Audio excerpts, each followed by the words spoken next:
अस्सलाम वालेकुम dear students, कैसे हैं आप लोग? ठीक ठाक। छुट्टियां भी बस ख़त्म होने वाली हैं। अपनी प्रिपरेशन को जो है जारी रखें और अपने आप को प्रिपेयर रखें to prepare the upcoming examination. So today our topic is mirror equation and which is equal to 1/f is equal to 1/do plus 1/di। So first of all, what is mean by mirrors और what is mean by spherical mirrors.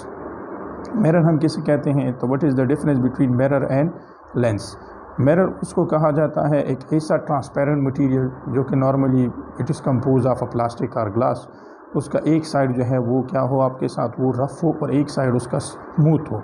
तो ऐसे object को, ऐसे material को हम कहते हैं mirror. Glass होता है, प्लास्टिक का बना सकते हैं आप, लेकिन ट्रांसपेरेंट होना चाहिए। लेंस हम किसे कहते हैं? लेंस भी हमारे साथ ग्लास या प्लास्टिक से बनता है, लेकिन उसके दोनों साइड जो है वो क्या होते हैं आपके साथ, वो उसमें कोई साइड जो है वो रफ़ नहीं होता, वो स्मूथ होते हैं। ठीक है, तो ऐसे ऑब्जेक्ट्स को हम क्या कहते हैं? वो लेंस कहते हैं। ठीक है, स्फेरिकल्स का मतलब क्या है कि नॉर्मली ये जो मिरर बनता है ये एक स्फीयर से बनता है।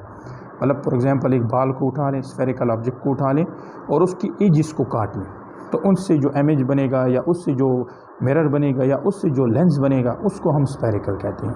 एक स्फीयर को आपने उठाया और उसके एक एज को काट लिया, इस एज को काटें, ऊपर से काटें, नीचे से काटें, तो उसका वो पीस जो होगा वो लाइक अ स्फीयर होगा, हेमिस्फीयर होगा, छोटा सा स्फीयर होगा। ठीक है, सर्कुलर शेप में होगा, आपके साथ सर्कल की तरह होगा। तो फिर ऐसे पार्ट्स को कहा जाता है स्फेरिकल। और अगर वो मिरर है तो स्फेरिकल मिरर, अगर वो लेंस है तो स्फेरिकल लेंस। ठीक है, हमारे साथ स्फेरिकल मिरर जो है वो दो तरह के होती हैं। एक को हम कहते हैं कॉन्वेक्स मिरर और एक को हम कहते हैं कॉनकेव मिरर। कॉन्वेक्स मिरर को नॉर्मली हम डाइवर्जिंग मिरर भी कह सकते हैं। ये इसका डायग्राम है। और हमारे साथ जिस तरह की स्पून आप उठा लें एक चम्मच को, तो वो इस तरह की शेप का होता है। ठीक है, तो उसका जो ये वाला शेप है ये क्या होता है? ये स्मूथ होता है, ये रफ़ होता है, तो इसको हम कहते हैं कॉनकेव। अगर ये वाला साइड जो है इसका क्या हो जाए, ये रफ़ हो जाए, ये स्मूथ हो जाए, पॉलिश हो जाए, तो फिर इसको हम क्या कहते हैं? इसको हम कहते हैं कॉन्वेक्स। ठीक है, तो ये हमारे साथ इसका ये वाला साइड जो है ये क्या है? ये रफ़ है। ठीक है, ये वाला साइड जो है उभरा हुआ, इस ये चूँकि पॉलिश है, हमारे साथ स्मूथ है, so this is called convex mirror. Centre को हम क्या कहते हैं? उसको पोल्स कहा जाता है। अगेन अगर आप कॉनकेव में देख लें तो इसका ये वाला उभरा हुआ हिस्सा जो है ये क्या होता है? वो बाहर की तरफ, ये आपके साथ रफ़ होता है, और ये जो है आपके साथ ये होता है स्मूथ या पॉलिश। तो इसको हम क्या कहते हैं? This is called concave mirror. इसको हम डाइवर्जिंग कहते हैं कॉन्वेक्स को, और कॉनकेव को हम कन्वर्जिंग कहते हैं। इसकी प्रॉपर्टी ये है कि कॉन्वेक्स जो मिरर होगा वो हमेशा जो इमेज बनाएगा वो वर्चुअल बनाएगा। वर्चुअल क्या है, रियल क्या है, इस पर भी मेरा एक जो है चैनल में, इसी चैनल पर मेरी एक वीडियो है, आप उसको देख लें, आपको समझ आ जाएगी। ठीक है, इसी तरह आपके साथ कॉनकेव मिरर जो है वो वर्चुअल इमेज भी बना सकता है और रियल भी बना सकता है। ठीक है, तो कॉन्वेक्स जो है वो सिर्फ virtual, just it's obtain a virtual image और give a virtual image. And concave जो है वो आपके साथ ओनली देगा, वर्चुअल भी दे सकता है and as well as real भी दे सकता है। रूल्स फॉर इमेज फॉर्मेशन के लिए क्या है? फॉर एग्जांपल कॉनकेव मिरर आपने उठा लिया, ठीक है, तो उसके लिए हमारे साथ रूल्स हैं इमेज फॉर्मेशंस के लिए। पहला रूल ये है कि for example this is called concave mirror, ये इसका सेंटर है, दिस इज कॉल्ड पोल। ठीक है, इस सेंटर से जो है फॉर एग्जांपल ये हमने जो कॉनकेव मिरर बनाया हुआ है, फॉर एग्जांपल ये एक स्फीयर है, इस स्फीयर के इस वाले एज को मैंने काटा, इससे मैंने मिरर बनाया, और कौन सा मिरर है? ये कॉनकेव है, तो इसको हम कहते हैं स्फेरिकल। अब इस स्फीयर का जो है अपना एक सेंटर होता है, उसको कहते हैं सेंटर ऑफ कर्वेचर। या आप इस तरह भी कर सकते हैं कि ये आपके साथ कॉनकेव मिरर है, इसको आप इससे एक स्फीयर बना ले इस तरह। ठीक है, इससे गोल एक स्फीयर बना ले, तो जहाँ पर इसका सेंटर बनेगा इसको हम क्या कहते हैं? Centre of curvature. ठीक है, तो ये फॉर एग्जांपल कॉनकेव मिरर है, मैंने इससे सर्कल बनाया, तो ये इसका सेंटर बना, this is called centre of curvature. Poles को सेंटर ऑफ कर्वेचर के साथ मिलाता है एक लाइन, और उसको हम कहते हैं principal axis. This is called principal, this is called principal axis या एक्सिस को कहते हैं। ठीक है, इसके अलावा ये आपके साथ जो है फॉर एग्जांपल ये एक रे है, फर्स्ट रूल ये है आपके साथ प्रिंसिपल फोकस हम किसे कहते हैं? कॉनकेव मिरर चूँकि कन्वर्जिंग है, लाइट्स को एक ही जगह पर फोकस करता है, तो इस पर अगर 2 या 3 या मैनी लाइट्स इस तरह ये आ रहे हैं, ये एक ही पॉइंट पर कन्वर्ज होंगे, तो इस वाले पॉइंट्स को हम कहते हैं प्रिंसिपल फोकस। लेट्स सपोज ये कॉन्केव मिरर है मेरे साथ, ये एक रे है, रे 1, ये क्या कर रहा है, ये parallel to the principal axis आ रहा है, इसके साथ हिट हो रहा है। आफ्टर द रिफ्लेक्शन, क्योंकि मिरर और लेंस में फ़र्क ये है कि मिरर जो है वो लाइट को रिफ्लेक्ट करता है और लेंस जो है वो लाइट को रिफ्लेक्ट करता है। इधर से रे आ रहा है, इधर क्या हो रहा है, यहाँ पर स्ट्राइक हो रहा है। रिफ्लेक्शन के बाद ये कहाँ से पास होगा, प्रिंसिपल फोकस से पास होगा। ठीक है, ये फर्स्ट रूल है। दूसरा रूल ये है कि अगर एक रे जो है फॉर एग्जांपल आपके साथ वो पास हो रहा है किससे, प्रिंसिपल फोकस से, और प्रिंसिपल फोकस से पास होने के बाद वो स्ट्राइक कर रहा है किसको, कॉन्केव मिरर को, तो after the reflection it will be parallel to the principal axis, ये प्रिंसिपल एक्स के क्या हो जाएगा, पैरेलल हो जाएगा। रूल 2। रूल नंबर 3 आपके साथ ये है कि अगर एक रे जो है वो कर्वेचर से पास होते हुए इधर चला जाए, कॉन्केव मिरर के साथ स्ट्राइक कर जाए, तो जिस पाथ के साथ ये गया था उसी पाथ में ये वापस रिफ्लेक्ट होगा, मतलब no change in its path, path इसका सेम रहेगा। रूल नंबर 3 आपके साथ ये हुआ। 4th ये है कि अगर एक रे जो है वो क्या होता है, वो इंसिडेंट होता है कहाँ पर, यहाँ पर एक कॉन्केव मिरर पर, और इसकी पोल को हिट करता है, तो ये जितना एंगल जो है बना रहा है इस प्रिंसिपल एक्स के साथ, जितने एंगल के साथ ये इंसिडेंट हो रहा है उसी एंगल के साथ, उतने एंगल के साथ ये रिफ्लेक्ट भी होगा। ठीक है, तो इस केस में हमारे साथ इंसिडेंट एंगल और रिफ्लेक्टेड एंगल सेम होगा। ये होता है हमारे साथ रूल नंबर 4। किसी भी इमेज को बनाने के लिए कम से कम आपके साथ जो है वो 2 रेस का होना ये ज़रूरी होता है, मतलब 2 रेज मिनिमम जो है वो रिक्वायर्ड होते हैं किसी भी जगह पर, किसी लेंस में या मिरर में आपके साथ इमेज बनाने के लिए। अगर रेज जो है वो 2 से कम है तो आपके साथ इमेज नहीं बनेगा। ठीक है, अब आते हैं हमारा मेन जो टॉपिक है, और उस टॉपिक में हम ये पढ़ेंगे कि कैसे हम इसको प्रूफ कर सकते हैं कि हमारे साथ जो है 1/f = 1/do + 1/di। For example ये मेरे साथ कॉन्केव मिरर है, इधर से rule number for example rule number 4 को मैंने चूज़ किया। एक रे जो है वो इंसिडेंट हो रहा है यहाँ पर पोल पर, और जिस एंगल के साथ ये इंसिडेंट होगा उसी एंगल के साथ ये रिफ्लेक्ट भी होगा। ठीक है, तो ये रूल नंबर 4 है। इधर मैंने एक ऑब्जेक्ट रखा और उसकी हाइट जो है वो हाइट ऑफ द ऑब्जेक्ट है, उस ऑब्जेक्ट को मैंने क्या नाम दिया है, AB। ठीक है, मिरर से ऑब्जेक्ट के दरमियान का जो फासला है उसको हमने क्या नाम दिया है, DO, distance of the object. अब फॉर एग्जांपल ये रिफ्लेक्ट हो रहा है, इधर इसका इमेज बन रहा है, इस इमेज को मैंने नाम दिया है A', B'। इसका जो हाइट है वो हाइट ऑफ द इमेज है। ठीक है, मतलब इमेज का हाइट, ऑब्जेक्ट का हाइट। इधर से इधर का जो डिस्टेंस है इसको हमने क्या नाम दिया है, डिस्टेंस ऑफ द इमेज, मतलब इतने डिस्टेंस पर ऑब्जेक्ट पड़ा है, इतने डिस्टेंस पर इसका इमेज बन रहा है। अब यहाँ पर ये हमारे साथ एक बन गया है triangle first and this is called triangle second. यहाँ पर अगर आप देख लें, मैंने आपको पहले भी बताया, इसको हम लॉ ऑफ रिफ्लेक्शन भी कह सकते हैं कि ट्राइंगल 1 जो है और ट्राइंगल 2 में ये दोनों एंगल्स क्या होंगे, ये सेम होंगे। इट्स मीन दैट कि आपके साथ ये दोनों ट्राइंगल जो है ये इक्वल है, इसमें एक एंगल और 2 साइड जो है वो इक्वल है। या आप ये कह सकते हैं कि ये एंगल भी सेम है, ये परपेंडिकुलर है, ये भी परपेंडिकुलर है, इनका ये साइड भी सेम है। तो अगर एक ट्राइंगल में जो है 2 साइड्स, 2 एंगल और एक साइड सेम हो जाए, इट्स मीन दैट कि दोनों ट्राइंगल जो है वो आपस में सेम है। मैथमेटिक्स का थ्योरम है। ठीक है, तो यहाँ पर आप देख लें, इस एंगल को कंसिडर करें, ये इसका परपेंडिकुलर है, ये इसका बेस है PB। ठीक है, और AB जो है इसका क्या है आपके साथ, परपेंडिकुलर। इसी तरह अगर आप इसको उठा लें तो B' जो है इसका बेस है, और A × B' जो है इसका क्या है, वो परपेंडिकुलर है। तो यहाँ पर आप देख लें, ट्राइंगल 1 के लिए मीन θ1 आपके साथ क्या है, perpendicular by base AB divided by PB। ठीक है, इसी तरह अगर आप ट्राइंगल 2 के लिए देख लें तो perpendicular by base A', B' divided by P × B'।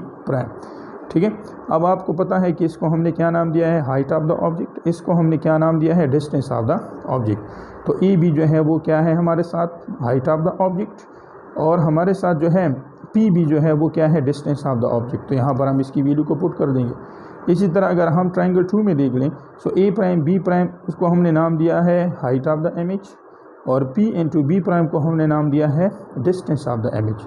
तो यहाँ पर इनकी वैल्यू भी पुट कर लें। इस तरह के हमें पता है दोनों एंगल सेम है, इट्स मीन दैट कि टेंजेंट 1 = टेंजेंट 2। दोनों को कंपेयर करें तो height of the object, distance of the object = minus minus इस वजह से कहते हैं कि इसका जो इमेज है वो इन्वर्टेड होगा हमेशा। ऑब्जेक्ट अगर ऊपर है तो इसका इमेज नीचे बनेगा, ऑब्जेक्ट अगर नीचे है तो उसका इमेज ऊपर बनेगा। सो इस वजह से हम यहाँ पर नेगेटिव का साइन जो है वो यहाँ पर क्या करते हैं, वो इसको इंडिकेट करते हैं।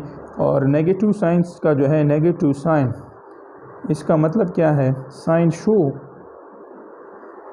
शोज दैट इमेज जो होगा वो इन्वर्टेड होगा। ठीक है, अब आप इसको क्रॉस मल्टीप्लाई करें, हाइट ऑफ द ऑब्जेक्ट के नीचे हाइट ऑफ द इमेज रख लें और डिस्टेंस ऑफ द ऑब्जेक्ट के नीचे डिस्टेंस ऑफ द इमेज, तो इक्वेशन ए आ जाएगा। अब हमने क्या करना है, फिगर बी की तरफ जाना है। फिगर बी में हम कोई भी दूसरा रूल्स फॉलो कर सकते हैं, मतलब 4 रूल्स हैं, चारों में से कोई भी 2 आप फॉलो कर लें। मैंने एक रूल नंबर 4 को फॉलो किया, अब मैं कर रहा हूँ रूल नंबर 2 को। फर्स्ट को भी कर सकते हैं। अब फॉर एग्जांपल ये एक ऑब्जेक्ट है ए बी, ठीक है, मैंने रखा है, उसका जो है हमारे साथ हाइट क्या है, हाइट ऑफ द ऑब्जेक्ट। एक रे जो है इधर से इंसिडेंट हो रहा है, ठीक है, प्रिंसिपल फोकस से पास होते हुए कहाँ पर जा रहे हैं, कनकेव मिरर की तरफ। तो after the reflection it is parallel to the principal axis, ये रूल नंबर 2 है। तो रे इधर से जा रहा है, इधर स्ट्राइक होने के बाद, इंसिडेंट के बाद ये क्या करेगा, रिफ्लेक्ट करेगा और ये पैरेलल हो जाएगा अपने प्रिंसिपल एक्स। ठीक है, यहाँ से यहाँ तक का डिस्टेंस ऑफ द ऑब्जेक्ट है। यहाँ पर लेट्स सपोज इसका इमेज बन रहा है, उसको हमने नाम दिया है b इंटू ए प्राइम और इसको हम नाम दे रहे हैं हाइट ऑफ द इमेज।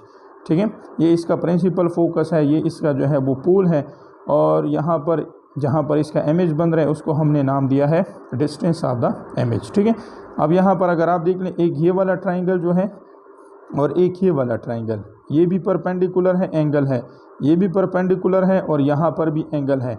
अगर एक ही लाइन के दोनों साइड्स पर एंगल होंगे तो इट्स मीन दैट दोनों एंगल सेम।